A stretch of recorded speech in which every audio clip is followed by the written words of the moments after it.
Viewers, welcome to TAMIL360 TV. தண்ணி குடிக்கிறனால என்னென்ன health benefits தான் இந்த வீடியோவில் பார்க்க போகிறோம். நம்மளோட ஹியூமன் பாடி 60% தண்ணியால் ஆனது. இந்த உலகத்தில் சாப்பாடு இல்லாமல் கூட வாழ்ந்துடலாம், ஆனால் தண்ணி இல்லாமல் வாழ முடியாது. ஒரு நாளைக்கு 3 லிட்டர் தண்ணியாவது குடிக்கணும், இல்லைன்னா மினிமம் 8 டம்ளர் தண்ணியாவது கண்டிப்பாக குடிக்கணும்.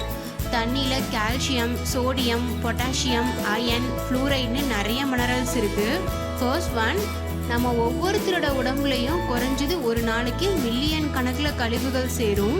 அதிகமாக தண்ணி குடிக்கிறனால நம்ம உடம்புல இருக்க கழிவுகளை வெளியேற்ற முடியும். தண்ணி அதிகமாக குடிக்கிறனால மலச்சிக்கல் பிரச்சனை சரியாகும்.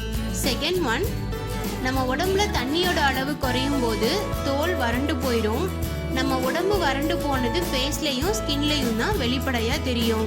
அதனால நம்ம உடம்புக்கு தேவையான அளவு தண்ணி குடிச்சிட்டு வந்தோம்னா மட்டும்தான் நம்ம தோல் பளபளன்னு இருக்கும். அடுத்து தேர்ட் ஒன், ரொம்ப நேரம் உட்காந்து வேலை பார்க்குறவங்களுக்கு முதுகு வலி வர்றது நார்மல் தான். நம்ம உடம்புக்கு தேவையான அளவு தண்ணி குடிச்சிட்டு வந்தோம்னா முதுகு வலி வராமல் தடுக்கலாம்.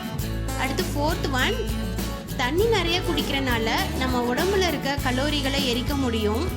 எப்பவும் குடிக்கிறத விட 1 லிட்டர் தண்ணி அதிகமாக குடித்தோம்னா பசியை கட்டுப்படுத்தி உடல் எடையை வேகமாக குறைக்க முடியும். அது மட்டும் இல்லாமல் எதிர்ப்பு சக்தியும் அதிகமாகும்.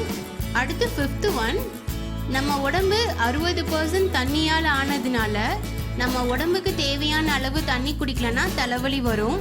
தினமும் 8 கிளாஸ் தண்ணி குடிக்கிறனால நம்ம உடம்புல இருக்க தேவையில்லாத அழுக்குகளை வெளியேற்றி தலைவலி வராமல் தடுக்கலாம்.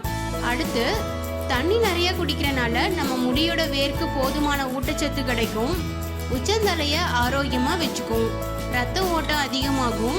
தண்ணி நிறைய குடிக்கிறனால ஸ்கேல்ப் ட்ரை ஆகுறது, டேண்ட்ரஃப் இந்த மாதிரி ப்ராப்ளம் வராது. முடியோட ஈரப்பதம் அதிகமாகும்.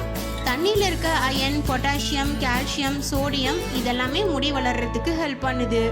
அடுத்து செவன்த் ஒன், பீரியட்ஸ் டைமில் அதிகமாக வயிறு வலி, தலைவலி வரலாம். அந்த டைமில் தண்ணி அதிகமாக குடிச்சிட்டு வந்தோம்னா ஓரளவுக்கு அந்த பெயின்லேருந்து ரிலீவ் ஆகலாம்.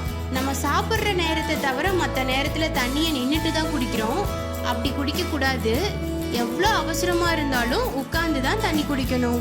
ஏன்னா தண்ணி குடிக்கும்போது வாயிலிருந்து குடல் வரைக்கும் இருக்க நரம்புகள் அதிரும்.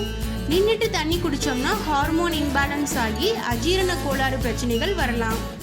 அதே மாதிரி நின்றுட்டு தண்ணி குடித்தா தண்ணி நேரடியாக அடிவயிற்றுக்கு போயிடும். தண்ணி குடிக்கிறதுக்கான பலனே கிடையாது, தாகம் மட்டும்தான் தீரும். ஒரு சிலர்லாம் சொல்ல போனா வாய் கூட முழுசா நனையாம தண்ணியை கடகடன்னு வேகமா குடிப்பாங்க.